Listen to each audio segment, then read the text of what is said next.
kembali bertemu di catatan kami Selebes dengan mengangkat tema bebaskan masyarakat dari pengaruh bahaya narkoba. Membahas dan menceritakan secara singkat gambarannya seperti apa. Di samping saya ada KBO Sat Narkoba Polres Palopo. Kepada Pak Kakanda dipersilakan untuk memperkenalkan sejak kapan bergabung di Satuan Reserse Narkoba. Baik, terima kasih atas kesempatan yang diberikan. Assalamualaikum warahmatullahi wabarakatuh dan selamat siang. Izinkan saya untuk memperkenalkan diri dan menyampaikan permohonan maaf dari Bapak Kapolres Palopo sekiranya beliau yang akan menghadiri acara ini, namun karena tugas yang mendesak sehingga beliau mewakilkan kepada saya. Berikut nama saya Surahman S. Sarjana Hukum, pangkat Inspektur 2 Polisi. Untuk jabatan sekarang Kepala Urusan Pembinaan Operasional Satuan Reserse Narkoba Polres Palopo. Sekiranya saya menjabat kira-kira 6 bulan di jabatan yang sekarang. Mereview kembali Bang, di tahun 2000 baru-baru saat ini 17 Agustus itu kita sempat ketemu dengan Kalapas. Beliau menyampaikan bahwa kapasitas tahanan itu cuma kurang lebih 300. Nah, pada waktu itu dia menyebutkan jumlah warga binaan itu kurang lebih 720. Itu 400-nya dihuni oleh teman-teman dari kasus-kasus narkoba. Nah, seperti apa nih Pak Bang yang ada di Palopo? Apakah sudah masuk dalam kondisi darurat narkoba atau seperti apa? Baik, sebenarnya kalau dikatakan darurat narkoba mungkin tidak terlalu sebesar itulah. Tapi kalau melihat dari jumlah narapidana yang ada sekarang dengan jumlah 400 orang, memang sungguh signifikan. Tapi perlu kita ketahui bahwa narapidana di dalam itu, di lapas Palopo itu tidak semua dari yang ditangani oleh Polres Palopo. Ada dari Polres Suku sini. Kalau melihat dari jumlah perkara, kalau jumlah perkara yang kami tangani dari suatu wilayah Palopo, Polres Palopo di 2019 itu ada 61 perkara. Ya. Itu tersangkanya berapa Pak? 61 perkara dengan jumlah tersangka itu 108 orang. Ya. Itu di 2019. 108 orang. Itu sudah tuntas semua Bang ke polis? Iya, 2019 sudah tuntas semua itu. Oke, baik. Kalau menurut Abang, kira-kira apa sih penyebabnya atau apa yang membuat seseorang ini merasa tergiur untuk berada di lingkaran narkoba itu Bang? Kira-kira apa sih itu sebenarnya? Jadi begini, narkoba sebenarnya itu benteng yang pertama sekali, benteng yang paling kuat ini untuk mencegah penyalahgunaan narkotika itu adalah ada di keluarga. Kenapa saya katakan ada di keluarga? Karena baik si pengguna ini, baik si pengedar ini, baik si bandar ini, semua memiliki keluarga dan yakin bahwa keluarga itu pasti tidak menyetujui apa yang mereka lakukan. Nah, cuma mereka ini kadang mengetahui, tapi dia menikmati hasil dari narkotika itu. Nah, yang celakanya ketika si pengguna ini berada dalam lingkup keluarga, tidak terpantau oleh keluarganya bahwa dia terlibat penyalahgunaan narkotika. Ini biasa ketika kita tangkap baru keluarganya kaget. Padahal semestinya pada saat si anggota keluarga ini ada perbuatan-perbuatan yang di luar kewajaran, contoh sering minta uang, jumlahnya signifikan, itu berulang terus.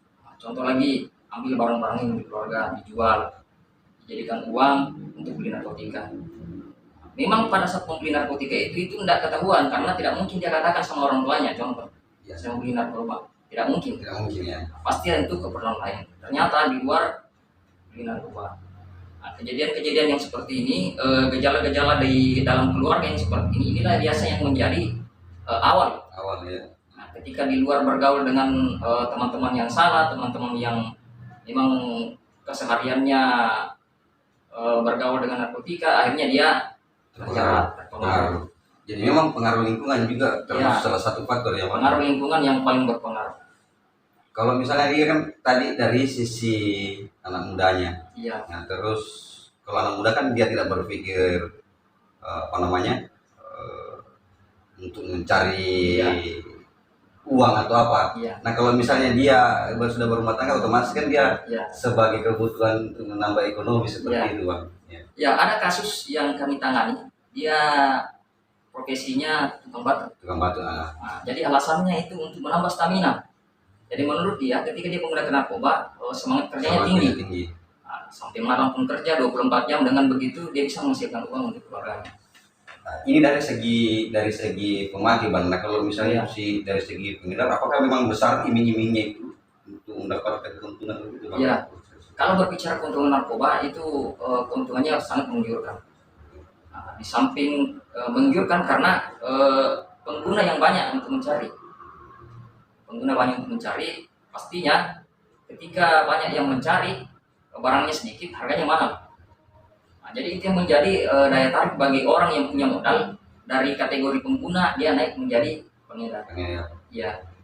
Nah kalau misalnya kan sekarang itu kan banyak anak-anak yang di bawah umur yang dipekerjakan menjadi kurir. Seperti apa itu, Bang, model cara kerja? Nah, ini biasa dilakukan sama pelaku-pelaku penyalahgunaan narkotika, terutama ke yang sudah level pengedar, Ya. memanfaatkan anak-anak kecil yang mudah diperdaya untuk antarkan ini sabu-sabu ke situ, nanti saya kasih uang.